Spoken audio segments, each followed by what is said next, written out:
Hi, and welcome to Coach's Corner, where systems matter and both personal and professional learning and development is beneficial for everyone and essential for some. As always, please like, subscribe, comment, share, and hit the notification bell.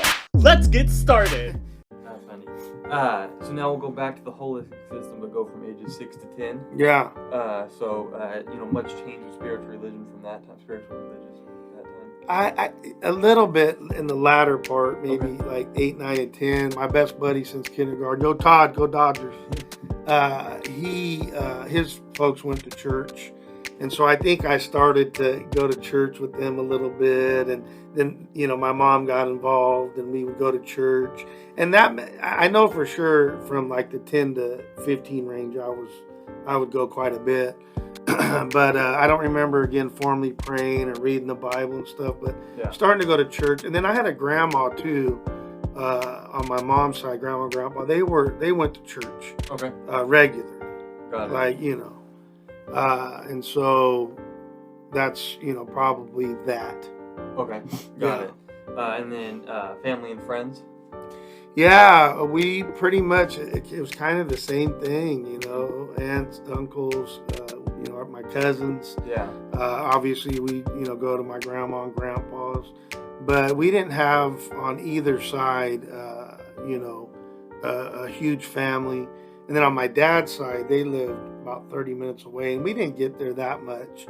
And then my dad's dad, he lived, like 5 hours away. We never saw him. Mm-hmm. So mainly, again, us, meaning, my mom, my dad, my older brother, myself, and then my aunt, my uncle, my two cousins. Yeah. And then, I did have not a lot of friends. I was kind of always a one-person. Okay. As far as that goes. Todd and I, we would hang out, and then my buddy Eugene, Eugene Palmer. Yeah. And we've even kept in touch today, but he's been, out of Bakersfield for a long time. He lives in Pasadena. Okay. But yeah, I would say that pretty similar. Got it. So, Yeah. But that was when Todd came into play. It was around 6 to 10. Is that correct? I believe in kindergarten, yeah, Okay. because we went to the same school all the way through kindergarten through 5th grade. Okay. And then I went to a new school, and then we joined back up a year later in middle school. Okay. And then I went to a different high school for 1 year, and then we joined back up. And Okay. so we've been pretty well together the whole time. Got it. And then health physical 6 to 10. Again, man, a lot of sports, and it was cool because my dad was the PE teacher, and so Saturday morning, so he would bring home the equipment from the school, so flags. We'd have 30 kids lined up to play whatever the sport was. Yeah. Right? And so, again, tiny. I mean, so small. So there was 30 kids, there was like 3 blocks around. They'd show up 7 o'clock in the morning, and they wouldn't let you play unless you were like a nutcase and could be good. And so I learned to do some crazy stuff head first into this, that, or whatever, and so on and so forth. But, one thing I will say in 1st grade, so I guess that's around 6 years old. I believe so. Yeah, I got pneumonia real bad. And I was out of school for like 3 or 4 months. Wow. Yeah, and so I remember my grandma, she's the one that watched me, and she would literally, put me on her leg, and we would read and study. So when I went back, because this was like around, I don't know, probably like the end of December, and so like December, January, February, March-ish, somewhere in there. When you went back? Yeah, and I was ahead of everybody, dude. I was like, right, because she just would sit there and we'd read and do different things. Yeah. Now with language arts, I'm not that great, but we would do that kind of stuff. And so, but I was very sick, like they said, like hospital sick. But I guess at that time there was a lot of pneumonia going around or something, and they had said you're going to get better care from grandma than you would get here, but we could admit you into the hospital. It was pretty bad. I've seen pictures and stuff. It was, and I was all little already. I lost like 10 or 15 pounds, which is maybe, I don't know, 20% of my body weight in a short period of time. So they said that I was pretty lucky to come out of it. Yeah, wow. And then, with health physical, any eating, do you remember, like, were you eating good, bad, anything like like that. Yeah, my mom thought that ginger snaps was a treat, right? Like my friends, they'd have Oreos and Twinkies and Ding Dongs, and my mom's like, "Here's your ginger snap," and I'm like, "Oh my gosh!" You know, they were hard. They tasted like cardboard, but you know, I mean, if that's what you had, you were like, "I get a ginger snap." Maybe I can get two. Yeah, I'd sneak a few. Just kidding, Mom.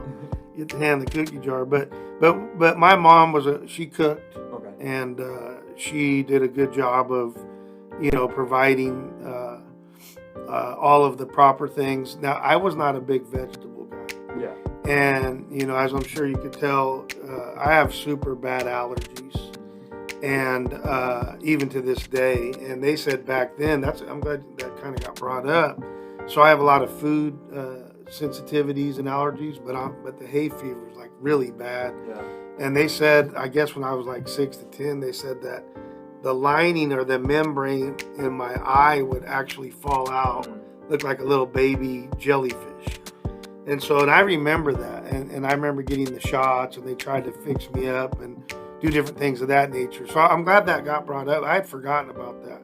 So, you know, I'm little. I've got a lot of, you know, breathing deficiencies. Yeah. I forgot to tell you, I got this big bone in my nose when I was 1 or 2 when I was walking.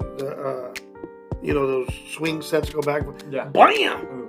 Yeah, it could have probably killed me, but and the doctor, good job, doctor, didn't fix it correctly. So I can only breathe out of this side of my nose about 20% anyway. Mm-hmm.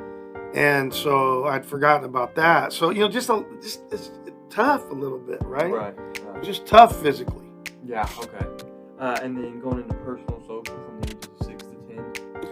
Yeah, my whole life was just really sports. Just wrong. I just carried sports all the way down through Yeah. everything.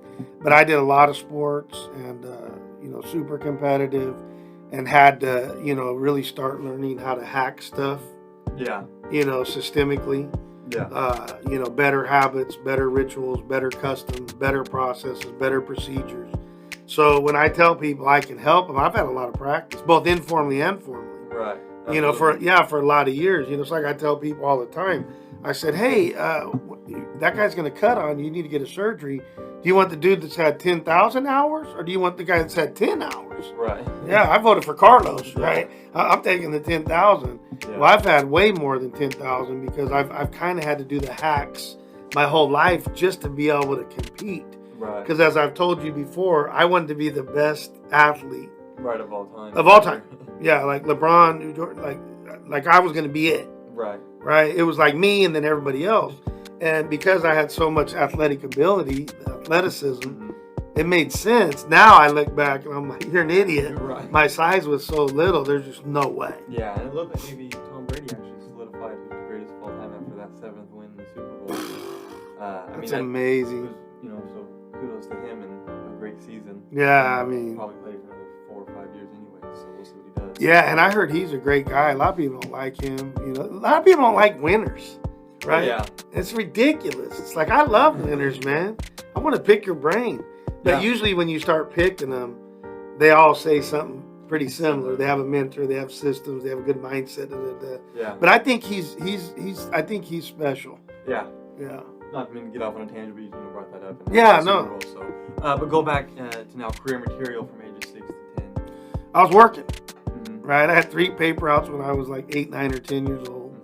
Again, very competitive situation. My brother had 3 paper outs. We used to go at it. Right. Like, you know, fold them correctly and do all that, get back and all of that. And I had to get up early, and I loved it, man. I was working, you know, it's like I tell people all the time, and we've talked about this before. Can I go to school and do my side hustle? I'm like, come on, dude. I had 3 basic, you know, jobs my whole life. I had school, I had my job, you know, whether it was chores at a very young age or my paper route. Yeah. And then I had sports, Right. right? I mean, 12 hours a day was like, that was laughable to me. Yeah. When people go, well, I had to work 12 hours yesterday. Well, then what'd you do? Well, I went to sleep. I'm like, oh my gosh. Yeah. Come on, dude. Got it. And then still doing chores around the house, so paper routes and chores, or did that? Yeah, oh yeah. As a matter of fact, I think they had me, and I never did quite figure this out, Mom and Dad. they had me start to do the grass and not mow the grass, but the weeds. Yeah, so you were down there. And... Yeah, and I'm like, I'm coming in, my eyes are all swelled up, I'm sneezing, I'm bleeding, all this, and I was just like, I don't think that's a smart decision, but I wasn't gonna back talk him. I was like, Yeah. well, I probably did back talk him, but Not so much. well, I was pretty hungry. Okay. That's what they say. Okay. And then still sticking with the ages of 6 to 10, but now the individual system. Sounds like a lot of informal stuff from 0 to 5. Anything change with with mindset? Yeah, I started to do like little pictures of athletes or Got it. different things of that. So I started to kind of go from real informal, not all the way I'd say formal, Yeah. but when people are talking about, well, I do pictures and I visualize, I'm like, yeah, well, I've been doing that since I've been 7. So Right. but nothing crazy. Yeah. But I had a pretty good mind about like stats and stuff of all the people that I was gonna beat. Oh yeah. Okay. I swear I'm not kidding you. I'm like whatever 2'1" or whatever. Yeah. And I swear to goodness, I'm not kidding. I thought that I could beat Magic Johnson Who's 6'10". 1-on-1. Yeah. Like literally, I mean, I'm like, dude, I will tear him up. Right. Yeah, I'm like looking back on it, like I don't think I got a shot on. Yeah, I don't know if you could have. I wouldn't have, because I know when I would play with the kids, even some of Yeah. these 8th grade kids. Right. It was. Yeah, they wouldn't get their shot off. Yeah. Maybe that was kind of like with you for the first 10 years. No, I think I beat you a lot actually. Oh. In basketball in that front yard. Blatant lies. I don't know. I mean, there's no real official record, but that's what I remember. And like you said in the last video, your perception is your reality, so that's all I can go off of. Doesn't mean it's true, though. Tomato, tomato. Okay. So now moving into getting organized from age of 16. Yeah, I started, Harvard has put out something that's called the Gradual Release of Responsibility that says the best way to learn is that, let's say I'm teaching you how to get ready for school or something. Okay. So let's just say, and I won't even remember what the 4 I'm going to tell you right now, but just off the top of the head. Yeah. So for you to get to go to kindergarten, you got to get your backpack, you got to kiss your mom, you got to brush your teeth, you got to put on your clothes, whatever. So I do all 4 of those, like almost for you while you're watching. So I do 4, you do 0. Yep. Then I ask you on the next level up, which 2 do you think are the easiest? And so you say, well, kiss my mom and get my backpack. So I'll do the other 2 while you do these 2. Okay. And then we switch it on the 3rd level. You'll do the 2 difficult ones. I'll do the 2 easy. And then I do 0, you do 4. Got it. So that's the best way to be able to learn. Well, my mom's a school teacher and super smart. She did things in a very systemic way herself. Got it. And so by the time I was like, I don't know, 6, 7, I didn't need anybody. Yeah. I laid out my clothes the night before, had my backpack ready. So I was doing some serious getting organized, Yeah. around getting to school and whatnot. And I was pretty good about my homework. I had a list and different things of that nature, like, Yeah. like a task and a to-do list. Yeah. So yeah, I did a lot of what I would say more formalized getting organized. Gotcha. It sounds a little bit opposite of me. Yeah. Actually, maybe the exact opposite of me. But, We used to, just on the sidebar, so we take him all across the nation, and he's a heck of a decathlete. And so I said, okay, here's a checklist, and then we get out there, we have to leave. We have to get to LAX or whatever, 2 hours away or 5 hours. It's so busy. But anyway, and sure enough, there'd be 14 things that weren't there. And I'm like, dude, here's the checklist. I like to plan my life 4 hours in advance. 4 seconds in advance, but I guess this isn't about you, but Yeah, correct. So now with Solution Showcase. yeah, again, I was a doer, so I got good grades, but not great grades, Yeah. because I was like you, we just kind of could listen and Yeah. get B's and low A's, Yeah. and I didn't care about anything as long as I could play sports. Yeah, Yeah. get out to recess and play sports, and so so I mean, chores. Solution Showcase, a little bit of mindset now, Right. a formal mindset, a little bit of formal getting organized, a little bit of formal, right, all of that kind of stuff, and just continuing to hack. So my friends would go out and they'd shoot for 30 minutes. I go shoot for 3 hours. Mm-hmm. right? I was like, man, I got to get every advantage I can Right. because, you know, it just was tough to get your shot off otherwise. Yeah. Yeah. Yeah. And then, you know, ages 6 to 10 was collecting data. Yeah, again, I think, you know, started to not be necessarily more formal, but adding more things. Okay. Collecting the data of, okay, what grades and what does that do for, you know, does it make my mom happy or my dad happy? Did it make me happy? Did it make my teacher happy? Did it? So I really started to collect data around being pleasing to others, but not how you would think, not like a pleaser. Okay. I wasn't that guy. I was a tough kid.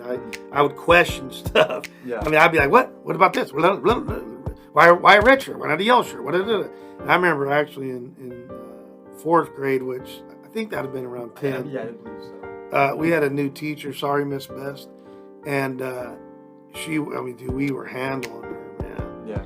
And so I'm collecting data on her, and I finally go, you know what? My mom's extremely organized. I think she needs to come down and give you some help. So, you know, I was thoughtful and wanted to be nice. I didn't know that would be crushing to a new teacher. I just was, Right. you know, so blunt and straightforward, but I was trying to help. Yeah. So my help lens really started to kick in, you know, from 6 to 10, Yeah. more so than just because mom said or dad said. I wanted to be able to help. Right. I would go out on you know, the recess. I would collect the data on this guy shooting the ball. I'm like, hey, if you do some different things, it'll help you. Got it. So I was really into collecting data on helping others. Okay. Got it. And then with thoughtful advancement. Nothing formal at that point. Still, just kind of a lot of informal. Well, You know, yeah. I knew what I liked. I knew what I disliked.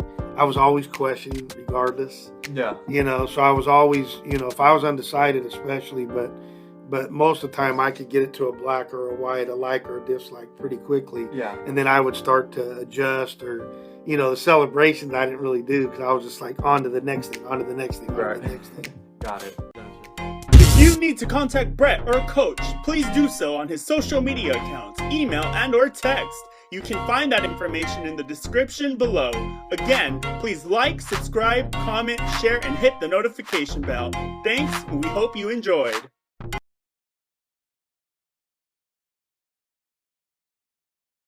One that's been really important based on professionalism is our hats. And I think the hats has been a big part of my mindset. So am I a leader today? Am I a coach? Am I a friend?